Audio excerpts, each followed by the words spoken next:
one of my first questions, you talk a lot about sparring with executives. Who do you like to, intellectually spar with? Who are the best people in your life, and who have they been in prior times in your life as well?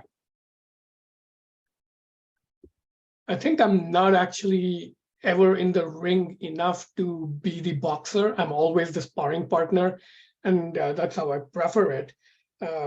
It's kind of interesting that I think to the extent I need sparring partners of my own, they are basically dead people, as in, authors of older books, not necessarily dead, but, and I think that's part of the formula with which I create the sort of arbitrage value, because most busy people who are actually busy doing things, building companies, building products, they have less time to do like discretionary reading, especially outside of like purely instrumental stuff, right? If you're like a CEO or like a product builder, you might read a book on like how to like growth hack and do marketing, but chances are you won't read like a 13th century history book. It's very rare to find leaders and doers who have that kind of time or frankly interest. Like many of them are like super focused on like doing stuff. So yeah, I think I spar with authors of dead books and things like that, museums. For example, I like to go travel, visit aircraft museums. That's a big part of like how I form opinions on things like technology. Yeah, that's the weird answer. No, I completely understand that. I feel like a lot of the time I'm sparring with, writers that I'm reading, and that's where I learn the most from. And it's crazy, this arbitrage opportunity, because, there's other people like Ryan Holiday and Ben Wilson who does How to Take Over the World, who are also doing a similar, arbitrage the old books and then make it new. And it's really fascinating to see that market. Not necessarily old though. I want to qualify that, especially because there's this subculture of like fetishizing old for old sake, as in like books thousands of years old, Greek classic stuff like that. I tend to actually have the opposite bias of like reading the newest stuff, which is why I'm sort of putting dead people in air quotes, because a lot of my favorite authors are actually living authors. So yeah, but I think the generalization of the arbitrage pattern is there's people who spend their time on the frontiers of like exploring ideas and thoughts, and there's people who spend their times on the frontiers of doing things and building stuff, right? And the arbitrage opportunity is to connect the former group to the latter group, and of course you'll inevitably be in one or the other group yourself to some extent. So I think I'm a little bit over the border on the exploring ideas side as opposed to doing things side, but not as much as other people. Got you. Understood. So I guess a question for the listeners, for them to like be able to understand, what does it mean to be slightly evil? I've been actually thinking about this a lot lately, especially because in the crypto world, you've had the FTX, Sam Bankman-Fried thing, Elon's takeover of Twitter. All these things have I think, brought up the question again of what does it mean to be a high integrity person? And the funny thing about high integrity is nobody's ever willing to cop to being like medium integrity, ordinary, average morality person. A lot of people are willing to cop to being middling intelligence. A lot of people will, in a very self-deprecating way, say, I'm not that smart, but nobody will ever say I'm not that good, right? So that's kind of interesting to me. And if you look at like how people present themselves in terms of ethics and morals in the public sphere, there's usually like a professional wrestling style approach where you're either the noble hero or you're the absolute heel, and who's like playing up the bad guy character for almost like dramatic effect. Whereas I think this is my sort of genuine thinking of on ethics and morality. It's actually a capability and skill that you develop as you age, similar as like, intelligence, raw intelligence is something you cultivate through like, practicing of skills, particular talents and so forth. So you have raw intelligence and you become sort of more cultivated intelligence over time. Similarly, you have kind of like a raw morality and you become a more cultivated morality over time. And as with intelligence and cultivating it, the chances that you'll end up at either extreme of like being a moral moron or a moral genius or moral Einstein is very, very low. Chances are you'll be somewhere in the middle, but it's hard to cop to it. So I think this is a long-winded answer. Be slightly evil is my way of saying I'm somewhere near the, I think I flatter myself that I'm kind of average morality, but just to like not give myself too much of a benefit of the doubt, I sort of discount that and say I'm probably a little below average. So that's be slightly evil. And I think being honest about how moral you are is actually the first step to like, I don't know, being a higher integrity person as you age. 100%. I mean, what you were saying about a wolf, an obvious wolf is better than a wolf in sheep's clothing. Like you think about somebody like Elon versus SBF, you know, we know Elon, you know, has a 6 sense of humor. He's funny, you know, has a dark side to him. Whereas SBF pretended to be this, you know, good hero, this effective altruist. And like, personally, I know I trusted Elon more the whole time. And like, that's something that I try to emulate as well, which is like, I know I could be a little Machiavellian in my thinking, and my girlfriend and I talk about it. We're like, if we were ever on a dating show, like we would be the villains. And like, you know, that's just like the reality of it. And so I'd rather just be obvious and, you know, it's some vice signal rather than virtue signal. I find that's just a lot more honest in the long run.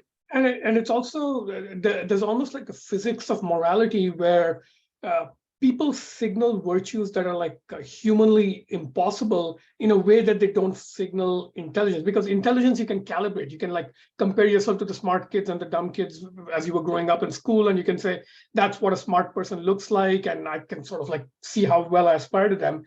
Whereas sometimes when people sort of present themselves morally, I get the impression that they're claiming to be 50 feet tall, and no human is 50 feet tall. It's like heights range from like, you know, 4.5 feet to like 7 feet is, I guess, the 3 sigma distribution. And it's like anybody claiming to be 50 feet tall is like off in some very weird way, right? And even the moral exemplars we admire, like, you know, Gandhi and Martin Luther King and others, if you actually read their biographies, you can see that they're like up there, but they're well within the standard, you know, normal distribution. They're not like 50 feet tall morally. 100%. I'm curious, what are your thoughts on effective altruism?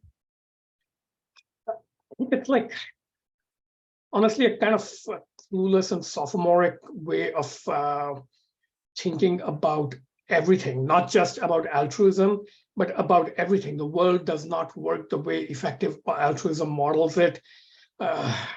Uncertainty and randomness in the world do not work the way pure sort of Bayesian rationalists model it. So there's like so many levels of cluelessness going on that it's like not even wrong to me. It's like, yeah, I don't take it seriously intellectually, let alone like evaluating it morally. Fair enough. Fair enough. I am curious, another one of your lines. I love how you make up phrases. I've like begun doing that, and it's just a very powerful thing. It's like when you know the rules of English, you could break the rules. And so I'm very happy to make up phrases. But cold-blooded listening is the phrase that I wanted to ask about. How do you like to cold-blooded listen? What's your strategy? So I came up with the phrase, as I'm sure you recall, since you said you read Be Slightly Evil. It's in the essay where I talk about the movie Glengarry Glen Ross. In that, so it's a movie about salesmen, and there's the character played by Kevin Spacey, I think, yeah. He has this scene with, I forget the other guy, I keep forgetting the actor names, but there's this guy going on this whole high moral rant about how the other guy is evil and so forth. And like basically they're playing high status games, sort of like putting the other guy on trial. And Kevin Spacey is just listening, ignoring all the moral judgment and bullshit, and picking out like the one actual fact in like the 15-minute tirade, which reveals that the other guy actually did something like dishonest, like, you know, broke into an office or something like that. And that struck me as like a very powerful scene. It's like people say a lot, and when you listen, it's tempting to sort of like let them do the frame control. So frame control is a term in like, I guess it can be understood in Machiavellian and sort of more benevolent ways. But frame control is when you control the frame of a conversation. And usually people who do it are doing it actively. Like they're the ones talking a lot. It's really hard to do frame control from the listener side when the other guy is talking a lot, but you control the frame simply by choosing what you respond to. And you see this in like both good and bad form. So Kevin Spacey is an example. Another example I like, again, fictional, is Hercule Poirot, the Agatha Christie detective. In all the books, you'll notice that he interviews like the suspects and like witnesses in the murder case just by inviting them to talk loosely about what happened. He doesn't ask them like specific questions of like, did you see so-and-so leave the building at 7 p.m.? Not that kind of like focused question. It's more like, tell me what happened. And people just in the natural course of telling the story, because telling good stories is hard and they naturally get lazy, often reveal more than they intend to. And Hercule Poirot's skill is picking up the things that are actually relevant, which are totally accidental usually for the other side, and then control the frame of the actual narrative being built. And I think this is actually cold-blooded listening. It's controlling the frame from the listener perspective, picking out the things that actually matter. Got you. Understood. So another term, moving into the art of the gig, charismatic metagigs or charismatic megagigs. I love that term. I've been fortunate enough to have a couple of those, which are like, I worked at the Defiant, which was huge in Web3, and then now at Launch House, which has undergone issues of its own, but is also, like, to me, still a powerhouse, and I still respect them. And but yeah, I'm curious, how has it helped you working for Andreessen, and then just how can creators leverage brands that they work for in general? So this is one of the toughest things to navigate as an independent consultant or a freelancer, because typically you're in highly asymmetric relationships to people or organizations with a lot of charismatic influence. And it's very easy to fall into the trap of being like, I don't know, uncritical voices for what they're saying, or just like Berging.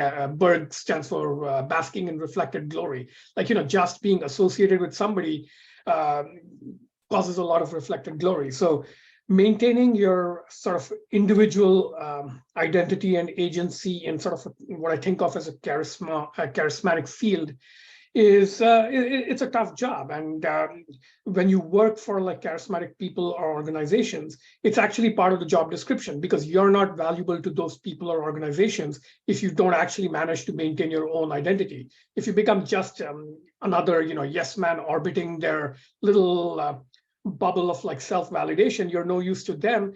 And if they actually ask for that, that's definitely a sign to walk away. So one of the clear signs to look for is people who not only expect you to like maintain your own autonomy, but kind of demand it. So yeah, Mark is great at that. I don't always agree with him about everything. We disagree a lot. But yeah, he has this capacity for just, respecting differences and letting other people sort of own their own opinions. Another really good example is Jim Keller. He's been my client for more than 10 years, and he's a legend in the semiconductor industry, not as well known in like the consumer public world. But I got a lot of credibility in the semiconductor world simply by name dropping him. But again, that's something you have to be careful about, right? Because I am not a semiconductor guy by training. I know some stuff just by virtue of having worked in it for 10 years, but I have to be careful about like, just because I walk into places with sort of Jim's halo borrowed and following me around doesn't mean that I'm like all that. Like, he has a reputation, and I have to be sort of a careful steward of sort of how I play in that. So it's tough, and I like to think of it as like, how Saturn's rings were formed. I don't know if you're aware, but the idea is that Saturn has such a huge gravity pull that satellites that get too close, the tidal forces rip them apart and they turn into rings. So that's kind of what you want to be wary of. Like, you can't avoid orbiting a more massive body, but you can avoid getting torn apart by them. So maintaining your own integrity is really key there. 100%. I've had that experience with a very unfortunately very cocky boss who, wanted me to turn my personal Twitter, my personal everything into their, world of company. And, I respect it, but not for me. I need to be my own person online. There's a great line by John Boyd that really captures my heuristic on this, which is, if your boss asks for loyalty, give them integrity. But if your boss asks for integrity, give them loyalty. It's sort of worth sitting with that line a little bit, and you'll see kind of why it works to manage your relationships with much more sort of powerful and charismatic entities, people, Gotcha. or organizations. So actually that leads into the next question perfectly. What are your tactics and strategies for managing your clients and how they interact with you? So it depends a little bit on the client. I do a certain amount of gatekeeping. I don't accept certain kinds of clients. People, for example, who expect me to produce polished deliverables, I don't accept such clients. People who are so much younger than me that they kind of start looking to me for almost like mentorship and, as an elder advisor kind of person, I kind of walk away from those. There's certain frames where that's an effective way to be a consultant, but I think, for example, my band of effective consulting is probably minus 10 years to plus 15 years. I can consult for people about 15 to maybe 20 years older than me, and people maybe 10 years younger than me. Younger than that, it gets too hard. Older than that, it gets too hard. So a lot of it comes down to just gatekeeping who you work with. Within that, there's some minimum disciplines I maintain. So, for example, I pretty much only charge by the hour for working with people, and there's like psychological reasons for that. Because if you charge by the project or deliverable, you kind of get into other kind of relationship patterns, which are not always healthy. So there's a lot of little things like that, like how you bill, how often you talk to them. So, for example, there's people who I work with where I talk to them once every 6 to 8 weeks for a couple of hours. There's people who I might go spend a day with once a year. There's people I talk to every week. So there's a range of tempos, but there's sort of a relationship management. That's a powerful relationship management knob of how often you like live interact with them and what you do during those interactions. So I prefer to keep those sparring sessions kind of at a particular predictable tempo, and then what I do in those sessions depends on how frequent it is. So weekly conversation client is kind of different from like an annual conversation client. If you're talking to somebody weekly, you can help them spar on like the ongoing battles they're fighting every day. If you meet them every year, then typically you're going to be talking to them about like more philosophical, big picture stuff that they only maybe do sort of think about once a year in a leadership retreat. So there's a lot of that kind of thing. But I would say all those like little heuristics only account for maybe 20% of dealing with a relationship. The other 80%, it really comes down to just getting to know the specific individual and growing together with them. It takes, I would say, 4 to 5 meetings, at least a few weeks apart, before you kind of like start to gel and your thinking styles start to mesh enough that you can think effectively together. And that's really what you're going for, where you're really trying to grow together, and then it sort of becomes sustaining, self-sustaining. 100%. I struggle with that at times, doing per hour versus per project, and really find that it really depends the case sometimes. Some are better than not. I am curious, moving on to this is actually a quote from Tempo, is the tempo of free agent life is driven by the broader patterns of activity in big cities, activity on mailing lists, and other such free-form substitutes for institutional rhythms. When I went freelance, I found my life wasn't driven by my boss hitting me up on Slack anymore, or like, waking up at 9 for, our daily stand-up or whatever. It was driven by, what newsletter did I just get in my mail? What do I want to read for the next half hour, and go down that rabbit hole, which will hopefully inspire some writing or just keep me busy on the elliptical or whatever. So I'm curious, what does your average day look like? Is there an average day? Yeah. There is more of an average day in the last few years than there used to be. And I think part of it is until the pandemic, I was mostly relying on these larger sort of global rhythms. So like, newsletters, Twitter, things like industry sector trends. For example, if you work in the semiconductor industry, there are like, seasons of like big new releases that kind of drive activity. So there's like more subtle ones like that too. But what's happened in the last couple of years is through the pandemic, public social media has become less and less a sort of a productive context to be in. And honestly, Elon buying Twitter, and I'm one of the people who's kind of like backed off on Twitter as a result of that. It's almost like I was headed towards that direction anyway, and him taking over and taking the platform in directions I don't agree with is kind of like a convenient excuse for me to back off and like start rebuilding a different kind of set of patterns. But yeah, the big one actually has been a Discord I'm part of called the Yak Collective.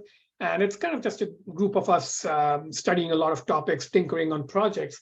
And we've actually created like almost office style rhythms. So we have a few study groups that meet at specific times weekly. And those have become almost the equivalent of like weekly meetings at a traditional organization. And I'm kind of enjoying that. Like it's recreated free agent office rhythms. So, and I think there's going to be more of that in the future. More and more people are going to like draw on these contexts. Yeah, I really like that, the idea of office hours. I do a lot of co-working in New York with friends and whatnot, but the idea of virtual co-working isn't something that I do too often. But I like that. I struggle with weekly meetings and that kind of stuff, the rhythm of it. I am curious as well, what tactics do you do to prioritize deep work in writing? I don't believe in deep work. I think it's a bullshit framework for people who kind of want to withdraw from just being in the world and sort of responding to it live. So I don't even try. To me, it's like, all right, the world is a place I'm in, and sometimes it's like stormy weather out there and I'm caught up in it, and it forces me to like react second by second, and I can never get more than 10 minutes in.